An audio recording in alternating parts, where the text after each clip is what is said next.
Hi, this is Jim Davis. I'm coming back for the second installment of a 5-segment video on options trading. When I left you last, I was on the way to Merrill Lynch to apply for a job as a broker. There were 2 openings, I found out, but 150 applicants for them already.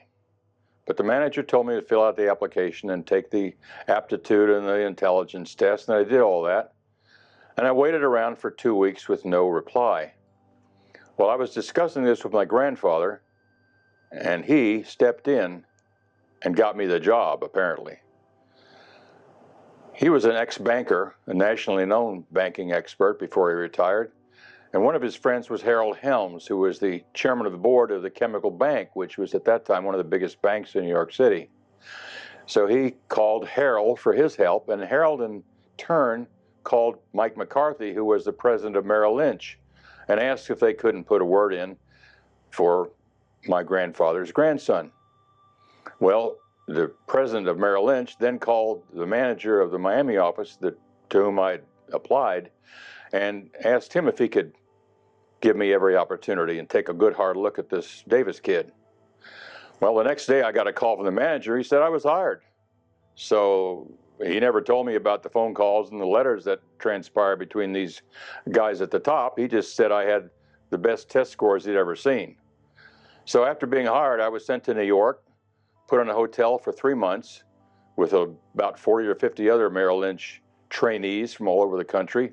And we went through intensive and extensive college-like classroom study to prepare for the SEC test, which we eventually took, passed, and were then made registered representatives, which is a fancy name for a broker.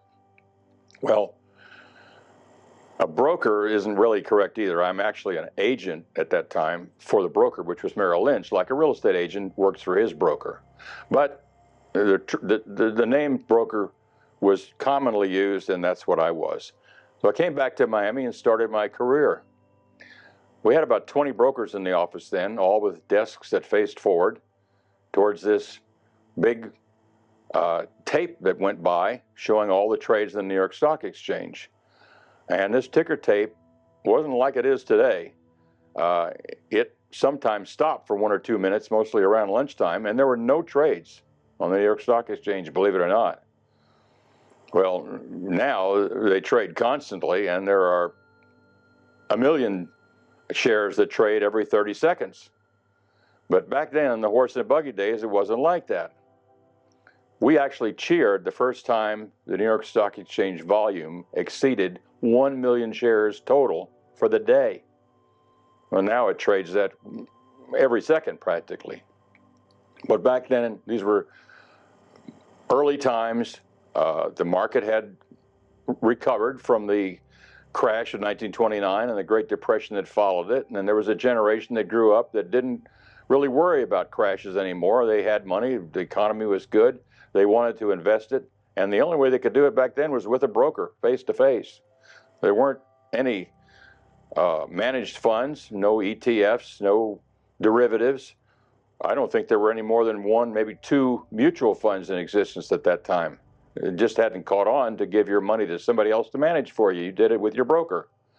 And back then, it was common to say that the most popular men at any cocktail party were airline pilots and stockbrokers. Airline pilots because they had an adventuresome occupation, and stockbrokers because everybody wanted a hot tip. Well, my standard reply to that was, at a cocktail party, if somebody came up to me, I'd say, well, sure, Tim, come on in my office Monday and open an account, and I'll put you right at the top of my hot tip list. Well, I started off my career with very little, but I worked hard at it. I called small business owners. I ran seminars at night. I exhausted all my friends and neighbors and guys I bowled with. Eventually, I built up a good book. And it was about 8 years that went by, maybe 9, and I was successful. But at that point, something really changed. The powers that be in Wall Street decided that they were going to bring in options trading.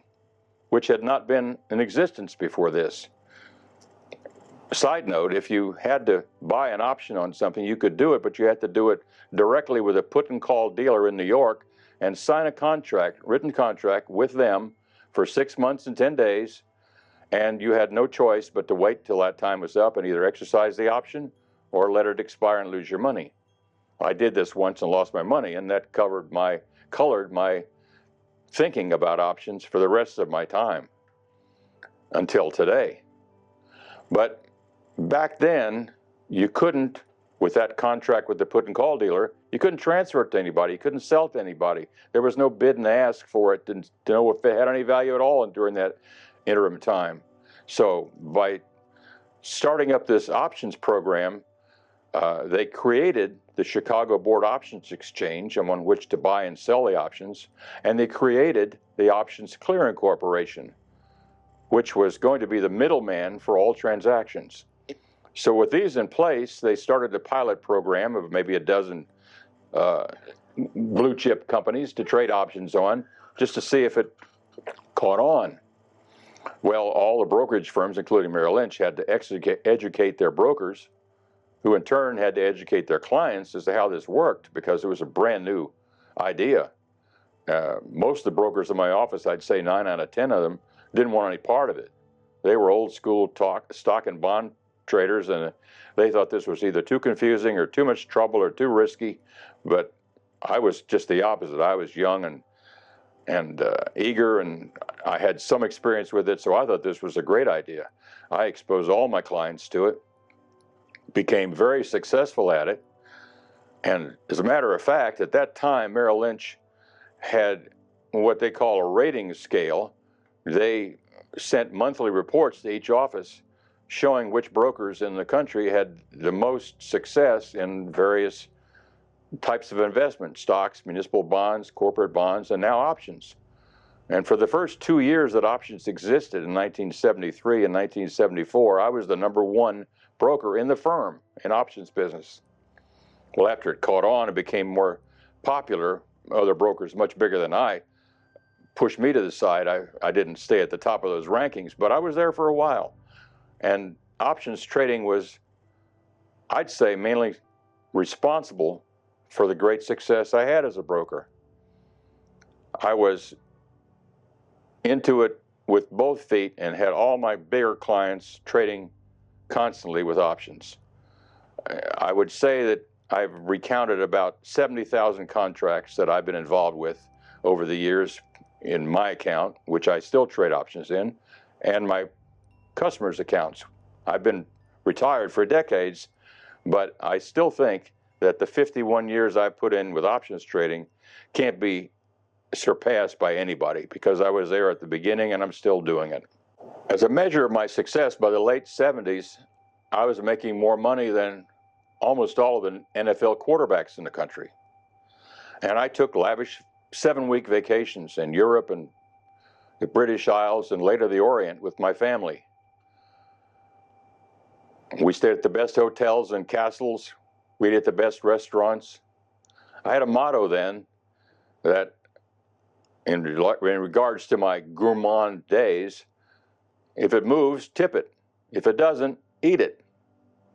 Well, that was blatant bragging on my part, and I only do this to prove a point. If I'm going to call myself the expert on options trading on the title page of these videos, I've got to show you that I was the expert, not only through the success I had from it, but the time that I put into it. I looked up in the dictionary what an expert is. It's someone who's mastered an activity through practice, instruction, and training. And I've done all those things. I thought of one other thing. If you look at the O in options and you look at it as a wheel, I didn't invent that wheel, but I was there the first time they rolled it out on the assembly line. And I'm doing this to try to keep you from having to reinvent that wheel. Well, I'm going to go more into options and how they work in the next episode. And after that, the fourth episode is going to be about gambling and risk management. And in the fifth and final episode, I'm going to show you exactly how I do it. Take you to my brokerage firm, show you the resources they have for me, go to internet resources I use for ideas. All of it's going to be free. And this is a good time to talk to you about my fees, what I'm going to charge you for this knowledge. Nothing, not a cent. It's free. It's my gift to you. I hope you benefit from it. I want to say one thing. Life is good, but it doesn't last forever. Make every day count and always do the right thing. I'll talk to you later.